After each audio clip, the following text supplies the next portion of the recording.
The morning sun cast long shadows across the military compound as Sarah Martinez adjusted her tactical gear for what would become the most defining moment of her career.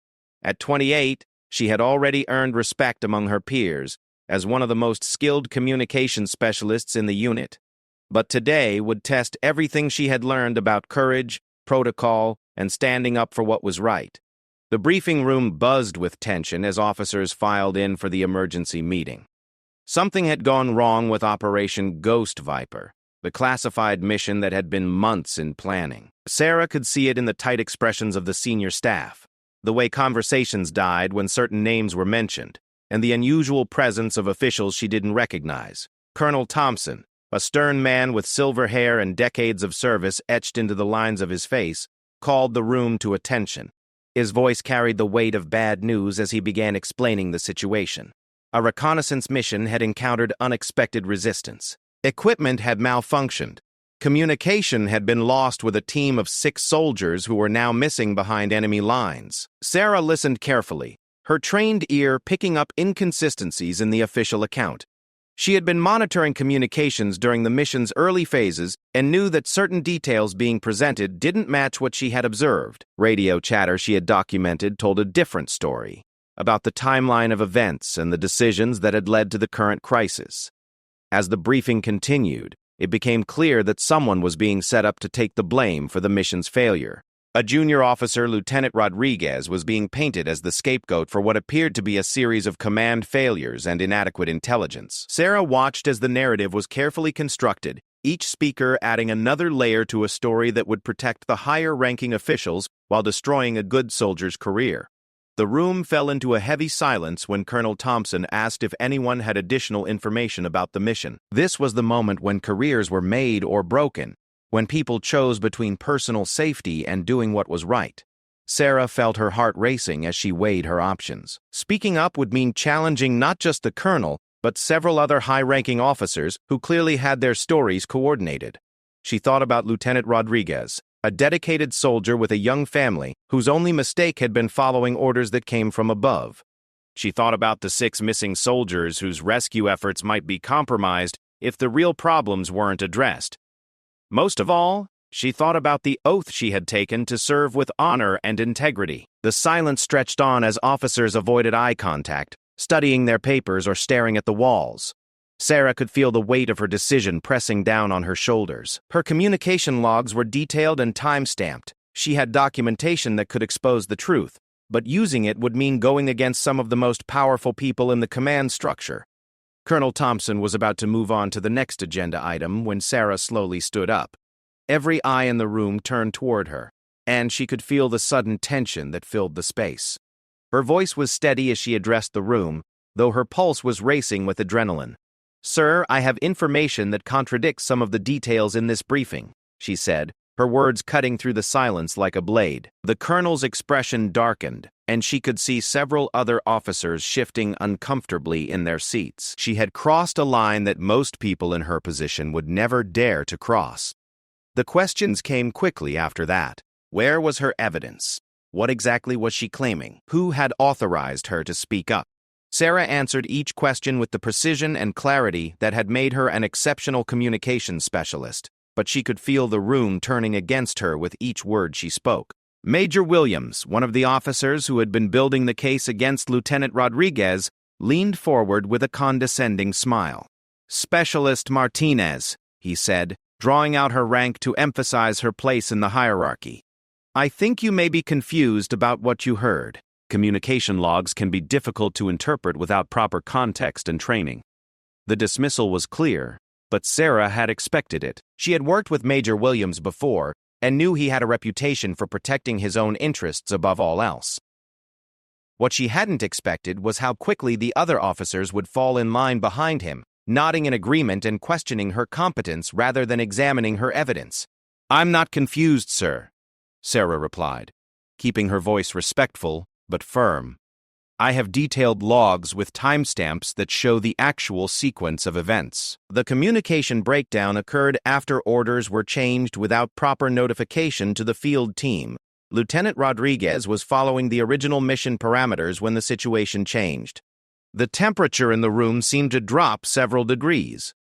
Colonel Thompson's face was stone as he stared at Sarah, clearly calculating his next move. She had just accused the command structure of incompetence or worse, and there would be consequences for that kind of accusation, regardless of whether it was true. Major Williams tried a different approach, his voice taking on a paternal tone. "Sarah, I understand you want to help, but you're putting yourself in a very difficult position here. Sometimes in the fog of war, things can seem different than they actually were. Why don't you take some time to review your logs more carefully? Maybe discuss this with your immediate supervisor before making any formal statements." The suggestion was clear: back down now and avoid the consequences, or push forward and face the full weight of the military justice system. Sarah looked around the room at faces that ranged from sympathetic to hostile, knowing that her next words would determine not just Lieutenant Rodriguez's fate, but her own as well. She thought about her father, a career military man who had taught her that integrity wasn't something you could compromise when it became inconvenient. She thought about the soldiers who were still missing and how political games were taking precedence over their rescue. Most of all, she thought about who she wanted to be when she looked at herself in the mirror. "With respect, sir," Sarah said, her voice growing stronger with each word, "I've reviewed my logs multiple times. I know what I documented, and I know what I heard. If we're going to help those missing soldiers and prevent this kind of thing from happening again, we need to acknowledge what actually went wrong instead of creating scapegoats." The room erupted in whispered conversations as officers leaned toward each other, some shocked at her boldness, others clearly angry at her insubordination. Colonel Thompson raised his hand for silence, his eyes never leaving Sarah's face as he considered his options. "Specialist Martinez," he said finally, his voice carrying the weight of command authority, "you're making some very serious accusations. I hope you understand the gravity of what you're suggesting and the consequences that come with making false statements about your superior officers." Sarah felt her stomach drop, but she held her ground. "I understand completely, sir. I'm not making accusations, I'm presenting documented facts. If you'd like to review the communication logs, I can provide them immediately." The standoff continued for what felt like hours but was probably only minutes. Sarah could feel her career hanging in the balance, knowing that even if she was right about the facts, challenging the command structure this directly was often a career-ending move. But she also knew that staying silent would make her complicit in covering up failures that had cost lives and might cost more. Finally, Colonel Thompson nodded slowly. "Very well, Specialist. We'll review your logs. But I want to be very clear about something." He paused, letting his words sink in. "If your allegations prove to be unfounded, there will be serious consequences for making false statements and undermining unit cohesion during a crisis situation." Sarah nodded, knowing she had just bet her entire military career on the accuracy of her documentation and her belief that doing the right thing was worth the risk. As the meeting broke up and officers filed out with dark expressions and heated whispered conversations, she realized that this was only the beginning of what would become a much larger battle. The communication logs that had seemed like routine documentation just days before had suddenly become the most important evidence in a case that would determine the fate of multiple careers and potentially influence how future missions were conducted. Sarah gathered her materials with steady hands, though her mind was racing with thoughts of what she had just set in motion. As she walked back to her workstation, she could feel eyes following her and conversations stopping as she passed. Word traveled fast in a military compound, and by now everyone would know that Specialist Martinez had challenged the colonel and the senior staff. Some would admire her courage, others would question her judgment, but everyone would be watching to see what happened next. Lieutenant Rodriguez found her later that afternoon, his face a mixture of gratitude and concern. "Sarah, I heard what you did in there.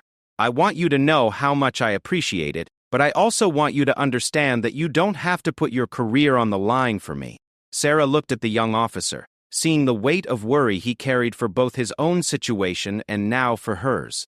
"It's not about putting my career on the line for you, Lewis. It's about making sure the truth comes out so we can actually fix the problems and bring those soldiers home safely." But even as she said the words, Sarah knew that the truth was often the first casualty in situations like this. She had opened a door that couldn't be closed, started a process that would have consequences far beyond anything she could control. The only thing she could do now was prepare for whatever came next and hope that her documentation was as solid as she believed it to be. The investigation began 3 days later, and Sarah quickly discovered that challenging the official story had made her more enemies than she had anticipated. Her access to certain communication systems was suddenly restricted. Her work assignments were changed to less critical duties, and conversations had a way of stopping whenever she entered a room. Captain Morgan, the investigating officer assigned to review her allegations, was a by-the-book career soldier with a reputation for thoroughness. When he called Sarah into his office for the first formal interview, she brought copies of every communication log, timestamp record, and documentation she could gather to support her claims. "Specialist Martinez," Captain Morgan began, settling behind his desk with a thick folder of papers. "I want you to understand that this investigation will be conducted with complete objectivity. I'm not interested in protecting anyone or covering anything up. I'm only interested in facts." Sarah felt a small surge of hope at his words. Captain Morgan had a reputation for fairness, and if anyone would give her allegations a genuine review, it would be him. She walked him through her evidence methodically, explaining each piece of documentation and how it contradicted the official timeline of events. The communication logs painted a clear picture of confusion and changing orders that had never been properly transmitted to the field team. Radio intercepts showed that Lieutenant Rodriguez had been following his original instructions when the mission parameters were altered by command staff who failed to update the field units in time. "According to your documentation," Captain Morgan said, studying the timestamps carefully, "the field team was operating under orders that were countermanded approximately 43 minutes before they encountered resistance. But there's no record of the updated instructions being transmitted to their position." Sarah nodded. "That's exactly right, sir. Lieutenant Rodriguez was following the mission plan as he understood it, because he never received the updated orders. The communication breakdown happened at the command level, not in the field." Captain Morgan made detailed notes as they reviewed each piece of evidence. Sarah could see him constructing a timeline that supported her version of events, and for the first time since she had spoken up in that briefing room, she began to feel confident that the truth would come out. But her optimism was short-lived. 2 days after her interview with Captain Morgan, Sarah was called to report to Major Williams' office. The same officer who had questioned her competence in the briefing was now handling what he called administrative matters related to her recent performance. "Specialist Martinez," Major Williams said without looking up from his paperwork, "there have been some concerns raised about your recent conduct and your ability to work effectively within the command structure. I'm going to recommend that you be transferred to a different unit where you might find a better fit." The words hit Sarah like a physical blow. A transfer recommendation was often the first step toward pushing someone out of the military entirely, especially when it came with negative performance evaluations. She realized that while Captain Morgan might be conducting a fair investigation, other officers were taking steps to neutralize her credibility and influence. "Sir, with respect, my performance evaluations have been consistently excellent, and my conduct has been professional throughout this situation. I'm not sure what concerns you're referring to." Major Williams finally looked up, his expression coldly professional. "The concerns relate to your tendency to second-guess your superior officers and your apparent inability to understand the importance of unit cohesion during crisis situations. These are serious character issues that affect your suitability for your current position." Sarah felt her anger rising but kept her voice controlled. "Major, presenting factual information to correct an inaccurate record isn't second-guessing. It's doing my job as a communication specialist to ensure accurate information is available for decision-making. Your job, specialist, is to follow orders and support the mission as directed by your superiors. It is not to play detective or to undermine official findings with your own interpretations of events." Major Williams' voice carried clear warning. "I strongly suggest you reconsider your position on these matters before this situation becomes more serious for you personally." The threat was unmistakable. Sarah left the meeting knowing that powerful people were actively working against her, trying to discredit her testimony before Captain Morgan could complete his investigation. She realized that speaking up had put her in a battle she hadn't fully understood when she first stood up in that briefing room. That evening, she called her father, the retired colonel who had taught her about military honor and integrity. Without going into classified details, she explained the situation she was facing and asked for his advice. "Sarah," her father said after listening carefully, "you found yourself in one of the most difficult positions any soldier can face. You have to decide whether you're willing to pay the personal cost of standing up for what's right. Some battles are worth fighting, even when you can't win them." "But what if I can win this one, Dad? What if the investigation supports what I've documented?" There was a long pause before he answered. "Even if you're completely vindicated by the investigation, some people will never forgive you for forcing them to face uncomfortable truths. You need to be prepared for that reality." His words proved prophetic. Over the following weeks, Sarah found herself increasingly isolated within the unit. Training exercises that she would normally participate in were scheduled without her knowledge. Her security clearance was subjected to an unexpected review. Small administrative problems began appearing in her personnel file. Meanwhile, Captain Morgan continued his investigation, interviewing other personnel and reviewing additional documentation. Sarah heard through informal channels that he was uncovering evidence that supported her allegations, but she also learned that pressure was being applied to wrap up the investigation quickly and without making waves. The turning point came when Sergeant First Class Jackson, a respected non-commissioned officer with 15 years of service, requested a private meeting with Captain Morgan. Jackson had been monitoring communications during Operation Ghost Viper and had documentation that corroborated Sarah's timeline of events. "Sir," Jackson told the investigating officer, "I've been in the Army long enough to know when to keep my mouth shut and when to speak up. What Specialist Martinez documented is accurate. I have backup logs that show the same communication failures she identified." Jackson's testimony was significant because of his rank and experience, but it also meant that he was taking the same risk that Sarah had taken by challenging the official narrative. Unlike Sarah, however, Jackson was close to retirement and had less to lose from speaking up. The investigation took an unexpected turn when Captain Morgan discovered that the communication system malfunctions reported during Operation Ghost Viper were not random technical failures, but the result of inadequate maintenance and budget cuts that had been hidden from higher command. The missing soldiers had walked into a situation where their communication equipment was operating below acceptable reliability standards. This discovery shifted the focus of the investigation from individual blame to systemic problems that implicated budget decisions and resource allocation at much higher levels than anyone had initially suspected. Suddenly, the stakes became much larger than the career of one lieutenant or the credibility of one specialist. Sarah learned about these developments through Captain Morgan, who called her in for a follow-up interview 3 weeks after their initial meeting. His expression was serious as he explained what the expanded investigation had uncovered. "Specialist Martinez, your allegations about communication failures have been substantiated, but they've also revealed much larger problems in our operational systems. This is no longer just about what happened during Operation Ghost Viper. It's about systemic issues that could affect future operations and soldier safety." Sarah felt a mixture of relief and apprehension. Being vindicated was important, but she could see that the investigation was growing beyond what anyone had originally anticipated. "What does this mean for Lieutenant Rodriguez, sir?" "Lieutenant Rodriguez will be cleared of any wrongdoing related to the mission failure. The evidence clearly shows he was following proper procedures based on the information available to him." Captain Morgan paused. "However, I need to warn you that this expanded investigation has attracted attention from some very senior officials who aren't happy about the questions being raised." The warning proved accurate within days. Sarah was informed that she would be required to testify before a formal review board that included generals and senior staff from multiple commands. The informal investigation had become a formal inquiry that could have career implications for officers throughout the chain of command.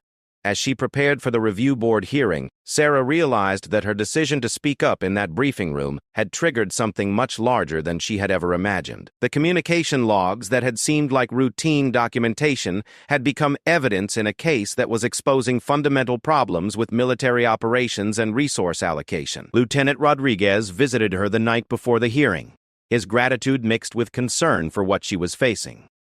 "Sarah, I don't know how to thank you for what you've done. My family and I owe you more than we can ever repay." "You don't owe me anything, Lewis. I just did what anyone should do when they see something wrong." But even as she said it, Sarah knew that wasn't true. Most people in her position would have stayed quiet and let someone else take the blame.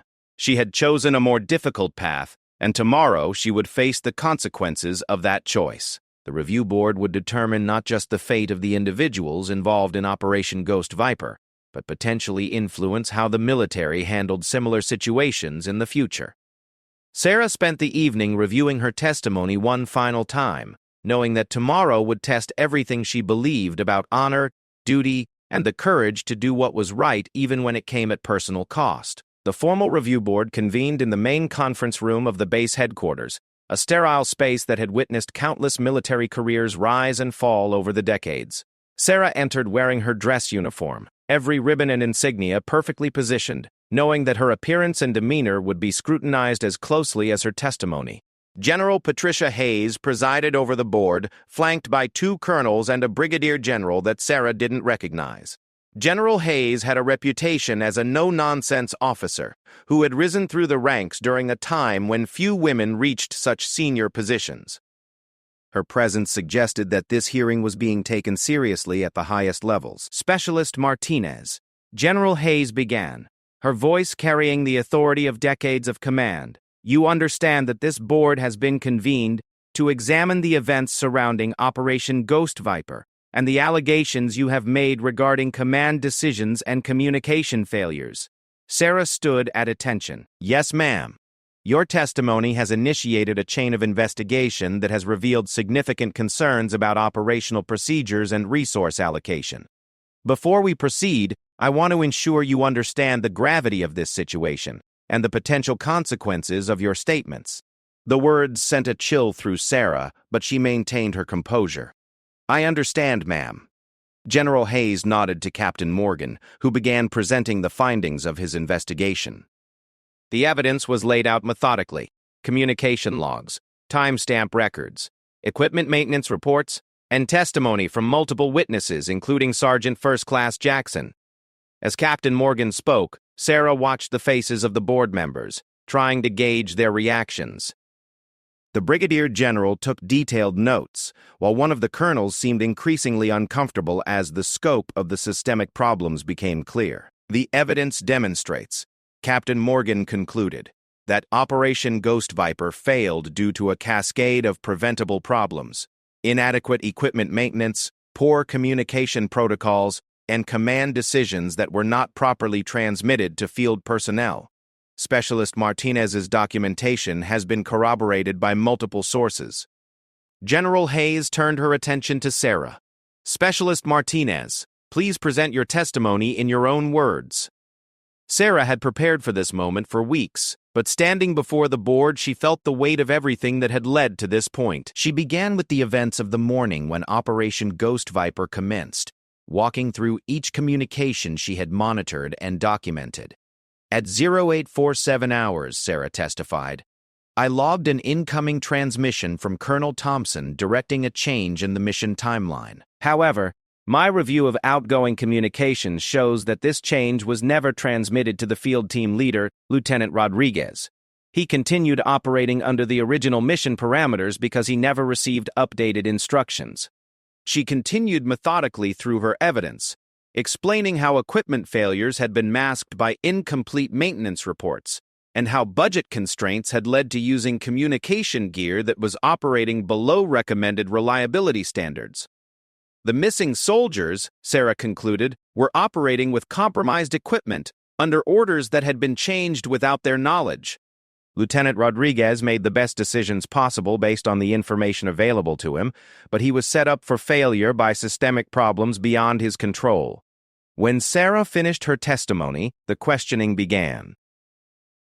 The board members probed every detail of her evidence, testing her knowledge of procedures and protocols.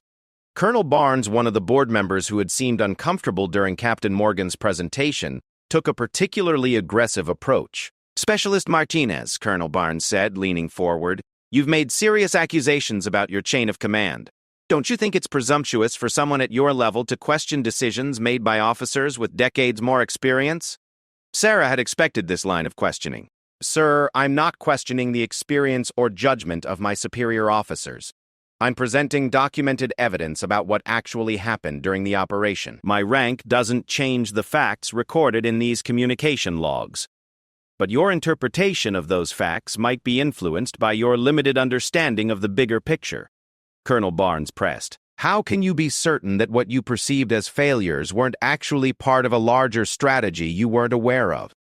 The question struck at the heart of the defense that had been building against her allegations, that she was too junior to understand the complexities of military operations and was misinterpreting events that had perfectly reasonable explanations. Sarah took a breath before responding. Sir, with respect, communications either happen or they don't. Equipment either functions within acceptable parameters or it doesn't. The timestamp records show objective facts about when information was transmitted and received, regardless of any larger strategic considerations. General Hayes intervened before Colonel Barnes could continue. Colonel, I think Specialist Martinez has answered your question. Let's move on to the technical aspects of the communication failures. The hearing continued for 3 hours, with each piece of evidence examined in detail. Sarah answered every question directly and completely, never wavering from her account of events. By the end of her testimony, even Colonel Barnes seemed to acknowledge that her documentation was accurate, though he clearly wasn't happy about the implications. After Sarah was dismissed from the hearing room, she waited in an adjacent office while the board deliberated. Captain Morgan joined her, looking relieved that the testimony had gone well, but concerned about what would happen next. You did well in there, he told Sarah. Your documentation was solid and you presented it clearly. But I want you to be prepared for the possibility that even a favorable finding from this board might not protect you from retaliation. Sarah nodded, understanding what he meant. Military justice was supposed to be objective, but military careers were influenced by many factors beyond formal proceedings. Officers who felt embarrassed or threatened by her testimony might find other ways to make her life difficult. While they waited, Sarah learned that the investigation had expanded yet again. The communication equipment failures discovered during Operation Ghost Viper had prompted a review of similar equipment throughout the command, revealing that the problems were more widespread than anyone had initially realized. 3 other units had been operating with communication systems that fell below reliability standards, putting soldiers at risk during training exercises and operational deployments. Budget documents showed that maintenance requests had been denied or delayed due to funding constraints that were never reported up the chain of command. The scope of the systemic problems meant that the review board's findings would have implications far beyond Operation Ghost Viper or the individuals directly involved. Senior officers in logistics, procurement, and operational planning could face career consequences if the board found that institutional failures had compromised soldier safety. After 2 hours of deliberation, the board called Sarah back into the hearing room. General Hayes' expression was unreadable as she prepared to announce their findings. Specialist Martinez, General Hayes began. This board has reviewed your testimony and the supporting evidence presented by Captain Morgan's investigation. We find that your allegations regarding communication failures and equipment deficiencies during Operation Ghost Viper are substantiated by the evidence. Sarah felt a wave of relief, but General Hayes wasn't finished. Furthermore, this board finds that your decision to bring these issues to attention, while disruptive to normal procedures, was motivated by genuine concern for soldier safety and operational effectiveness. Lieutenant Rodriguez will be cleared of any wrongdoing related to the mission failure. The vindication was complete, but Sarah could see from the expressions around the room that victory came with complications. Colonel Barnes looked angry, while the other board members seemed uncomfortable with the broader implications of their findings. General Hayes continued. However, this board also recognizes that the systemic issues revealed by this investigation require immediate attention at multiple levels of command. Specialist Martinez, your actions have initiated necessary reforms, but they have also created significant challenges for this command. The warning was clear.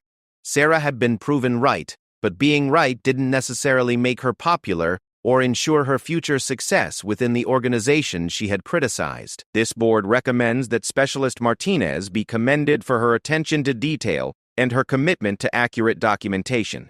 However, we also recommend that she be considered for transfer to a position where her skills can be utilized effectively while allowing this command to move forward from these events. Sarah understood the diplomatic language. She was being vindicated and rewarded with a commendation, but also being moved out of a situation where her presence would be a constant reminder of the failures that had been exposed. It was a compromise that protected her career while allowing the command structure to save face. As the hearing concluded, Sarah reflected on everything that had transpired since that morning when she first stood up in the briefing room. The missing soldiers from Operation Ghost Viper had been located and rescued, thanks in part to the accurate understanding of what had gone wrong during their mission. Lieutenant Rodriguez's career was saved, and systemic problems were being addressed. But Sarah also knew that her own career path had been permanently altered.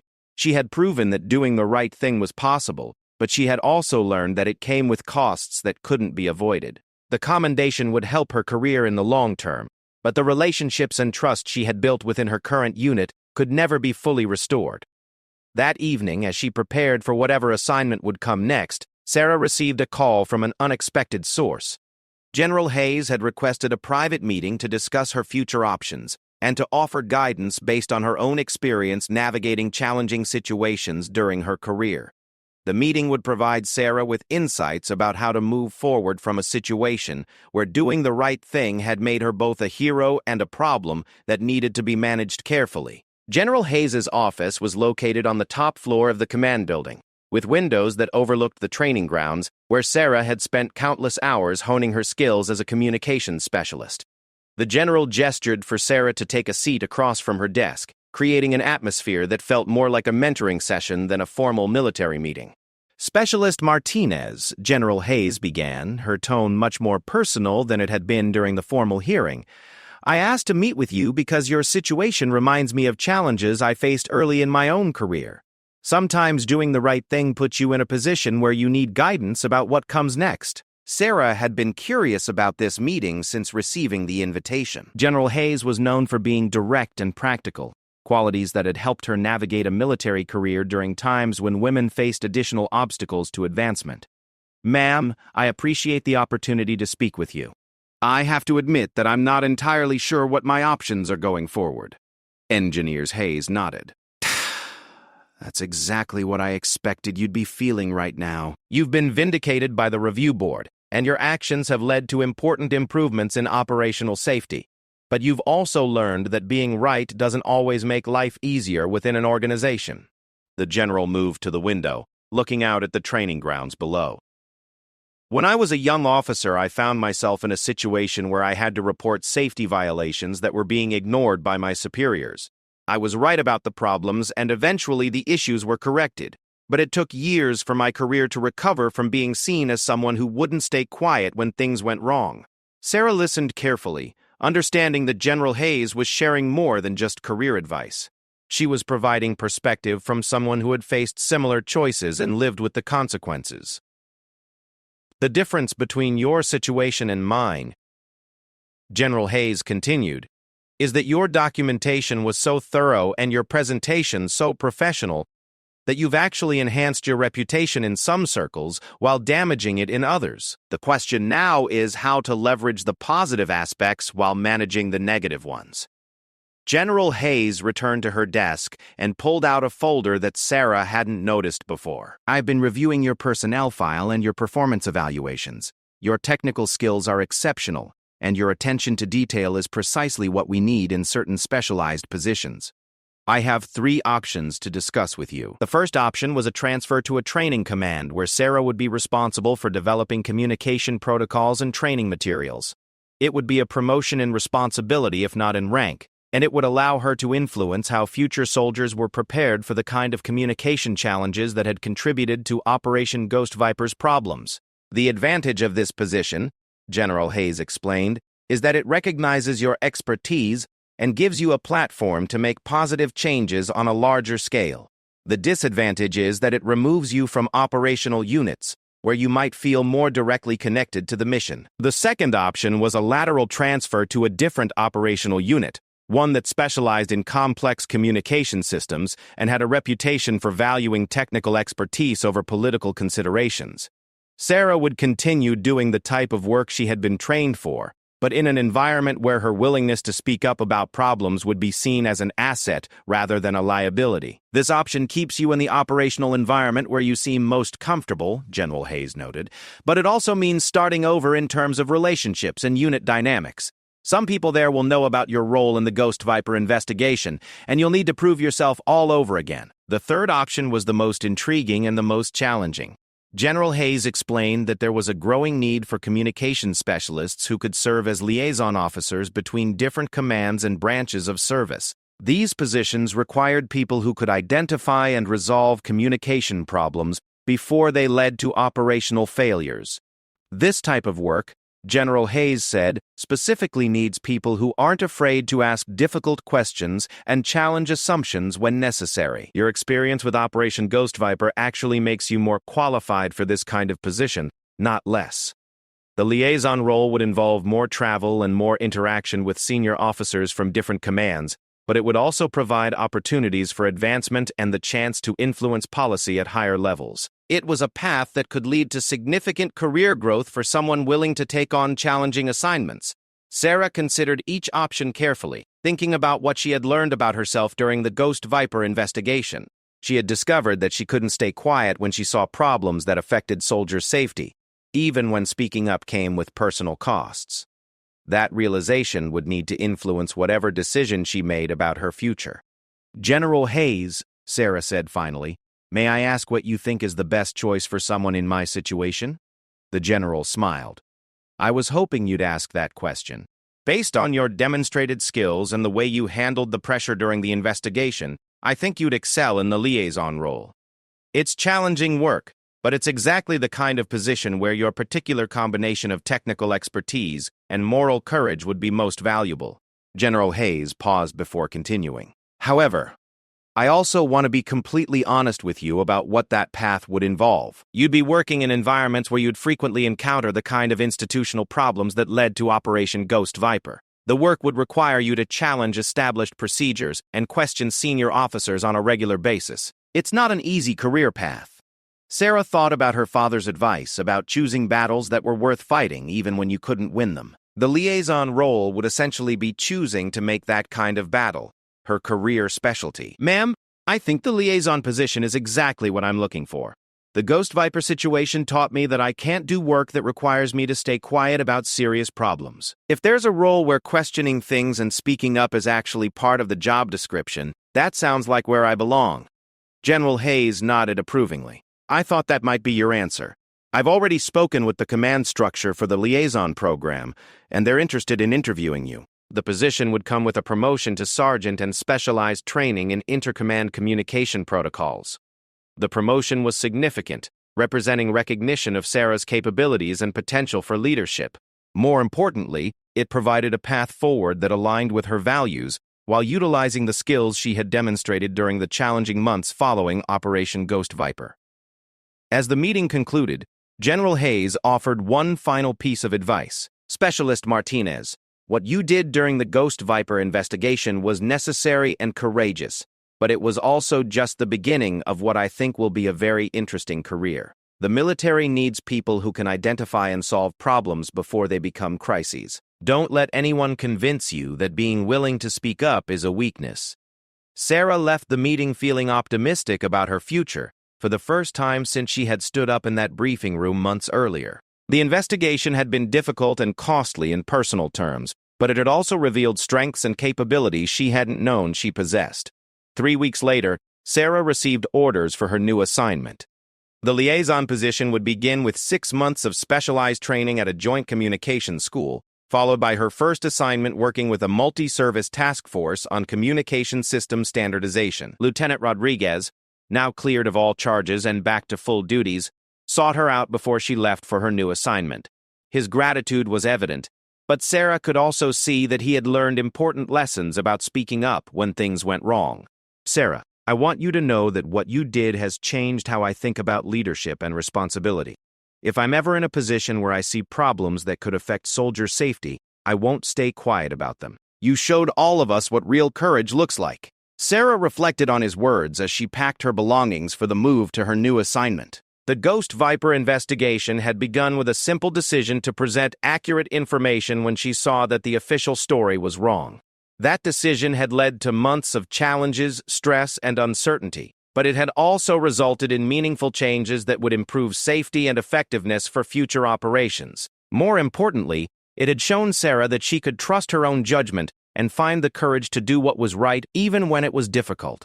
The liaison position would provide new challenges and opportunities to make positive changes, but she now knew she had the skills and character needed to handle whatever situations she might encounter. As her plane departed for the Joint Communications School, Sarah looked down at the base where she had learned so much about herself and her capabilities.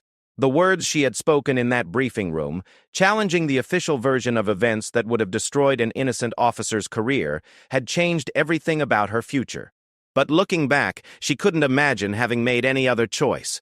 The investigation that began with Operation Ghost Viper had revealed systemic problems that were now being addressed throughout the command structure. Communication equipment was being upgraded, maintenance protocols were being improved, and training programs were being revised to prevent similar failures in the future. The missing soldiers had been rescued safely, and Lieutenant Rodriguez had been able to continue his career without the shadow of false accusations. Most significantly, Sarah had discovered that the phrase, "call your general," which General Hayes had used during their private meeting, meaning to contact someone with the authority and courage to address serious problems, could apply to anyone willing to take responsibility for speaking up when they witnessed failures that could cost lives. The liaison position would give her the authority and platform to continue that work on a larger scale, helping to prevent the kind of communication failures that had nearly resulted in tragedy during Operation Ghost Viper. It was a career path she never could have imagined when she first became a communications specialist, but it was exactly where she belonged. Sarah's story became something of a legend within the communications community. Not because she had challenged authority, but because she had done so effectively and professionally while focusing on solutions rather than blame. Her experience demonstrated that doing the right thing, while never easy, could lead to positive outcomes for everyone involved when approached with courage, preparation, and unwavering commitment to the truth. The room that had gone silent when she first stood up to present her evidence would remember that moment as a turning point that led to meaningful improvements in military operations and soldier safety. Sometimes the most important battles are won not through force, but through the simple courage to say this is wrong when everyone else is staying quiet.